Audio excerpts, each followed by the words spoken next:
Hi hello welcome to YouTube channel. ഇന്ന് എൻ്റെ birthday ആണ്. ഞാൻ രാവിലെ തന്നെ ഞാനും വിനോദം കൂടി നേരെ വിട്ടത് ഉമാമഹേശ്വരി ക്ഷേത്രത്തിലാണ്. നല്ല രീതിയിൽ പ്രാർത്ഥിച്ചിട്ട് നമ്മൾ അവിടെ നിന്ന് നേരെ പോയത് വേളാങ്കണ്ണി പള്ളിയിലേക്കാണ്. നമ്മൾ എല്ലാ തവണയും കുറച്ച് പാവപ്പെട്ടവർക്ക് വേണ്ടി ഫുഡ് കൊടുക്കാറുണ്ട്. അങ്ങനെ ഈ തവണയും നമ്മൾ മുടക്കിയില്ല. അവിടെ കുറച്ച് അപ്പാപ്പന്മാരും അമ്മാമ്മമാരും ഒക്കെ ഉണ്ടായിരുന്നു. നമ്മൾ അവർക്ക് ഫുഡ് കൊടുത്തു. അവരെ നമ്മൾ അനുഗ്രഹിക്കുകയും ചെയ്തു. എൻ്റെ പേരൊക്കെ എന്താണെന്ന് ചോദിച്ചു. എന്തായാലും അവർ ഒരുപാട് ഹാപ്പിയായി കാണുന്നത് തോന്നുന്നു.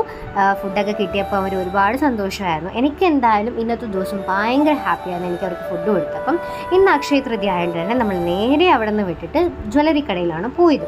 എന്നിട്ടൊരു മഹാലക്ഷ്മിയുടെ ലോക്കറ്റും മേടിച്ചു ഞാൻ. ആൻഡ് വിനോദ് ഒരു സിൽവർ കോയിനും മേടിച്ചു. എന്നിട്ട് നമ്മൾ ഉച്ചയ്ക്ക് ഫുഡ് കഴിക്കാൻ വേണ്ടി നമ്മൾ നേരെ വിട്ടത് മാടനടയിലുള്ള ഗ്രീൻ ഹയാത്ത് എന്ന് പറഞ്ഞ റെസ്റ്റോറൻറ്റിലാണ്. അപ്പോൾ ഈ റെസ്റ്റോറൻറ്റ് തുടങ്ങിയിട്ട് ഒരാഴ്ച ആയതേ ഉള്ളൂ. അപ്പോൾ നമ്മൾ അവിടുത്തെ ഫുഡ് ടേസ്റ്റ് ചെയ്യാൻ വേണ്ടിയിട്ടാണ് വന്നിരിക്കുന്നത്. അപ്പോൾ നമ്മൾ അവിടെ കയറി ഫുഡൊക്കെ ഓർഡർ ചെയ്തിട്ട് നിൽക്കുകയാണ്. എന്നിട്ട് നമ്മൾ ഓർഡർ ചെയ്ത ഫുഡ് ഫ്രൈഡ് റൈസ്, അതുപോലെ തന്നെ ചില്ലി ചിക്കനും കുറച്ച് ചപ്പാത്തിയാണ് ഓർഡർ ചെയ്തത്. അപ്പോൾ ഫുഡൊക്കെ വന്നു. നല്ല ടേസ്റ്റായിരുന്ന ഫുഡ്. നമ്മൾ ഫുഡും കഴിച്ച് ലെമൺ ജ്യൂസൊക്കെ കുടിച്ചിട്ട് നമ്മൾ അവിടെ നിന്ന് നേരെ വിട്ടത് ബി പാർക്കിലേക്കാണ്. അങ്ങനെ അവിടെ നിന്ന് കുറച്ച് നേരം ചില്ല് ചെയ്തിട്ട് എനിക്ക് ചെറിയൊരു സർപ്രൈസ് അവർ തിരുമലാവരം ബീച്ചിലേക്ക് ഒരുക്കി വെച്ചിട്ടുണ്ട്. എന്നിട്ട് അവർ ചെറിയൊരു സർപ്രൈസ് കേക്ക് കട്ടിങ് അവിടെ പ്ലാൻ ചെയ്തിട്ടുണ്ടായിരുന്നു. നമ്മൾ പോയി കട്ട് ചെയ്തു. നമ്മുടെ ക്ലോസ് ഫ്രണ്ട്സ് മാത്രമായിരുന്നു അവിടെ ഉണ്ടായിരുന്നത്. എന്നിട്ട് വിനോദ് എനിക്കൊരു ഗിഫ്റ്റ് ഹാമ്പർ തന്നു. ചോക്ലേറ്റ് ഗിഫ്റ്റ് ഹാമ്പർ ആയിരുന്നു. അതിനകത്ത് ക്യൂട്ട് ടെഡി ബെയറും റോസും ഉണ്ടായിരുന്നു. ഫിൽഡ് വിത്ത് ഒരുപാട് ചോക്ലേറ്റ്സ് ഉണ്ടായിരുന്നു.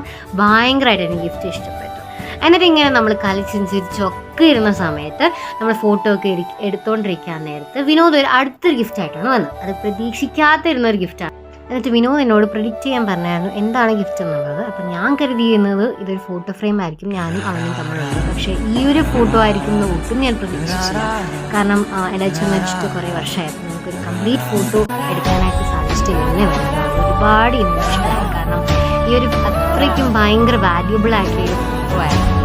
അതുപോലെ തന്നെ ഞാൻ മാത്രമല്ല, ഉള്ളവർ പോലും ഭയങ്കര ഇമോഷണലായി.